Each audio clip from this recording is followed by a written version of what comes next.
நண்பர்களுக்கு வணக்கம். நீங்கள் பார்த்துட்டு இருக்கிற செடியோட பேர் வந்து பார்த்தீங்கன்னாக்கா கருநொச்சி. இந்த கருநொச்சின்றது வந்து காயகல்ப மூலிகையும் சக்தி வாய்ந்த இந்த மூலிகை, அற்புதமான ஒரு மூலிகை செடி. இது வந்து பார்த்திங்கனாக்கா இதுலேருந்து எடுத்து நம்ம எண்ணெய் காய்ச்ச போகிறோம். இது எதுக்கு பயன்படுதுன்னு பார்ப்போம், பின்னாடி பார்ப்போம். பாருங்கள், இதுக்கு தேவையான பொருட்கள் வந்து பார்த்திங்கனாக்கா கருநொச்சி, கற்பூரவள்ளி, அதுக்கப்புறம் பார்த்திங்கனாக்கா கருந்துளசி.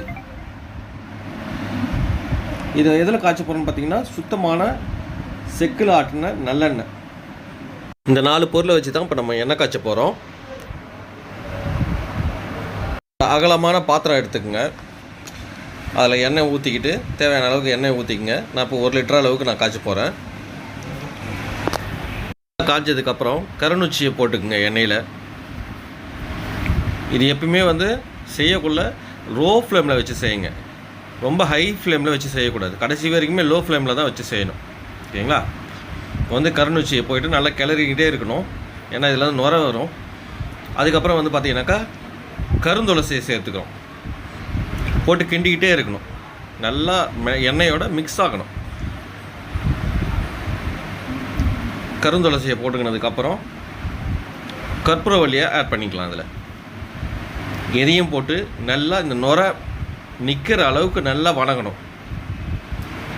இலையெல்லாம் வந்து பார்த்திங்கன்னா உங்களுக்கு இந்த எடுத்தால் முறன்னு ஆகிற அளவுக்கு நீங்கள் வறுத்து எடுக்கணும். அதில் எண்ணெயில்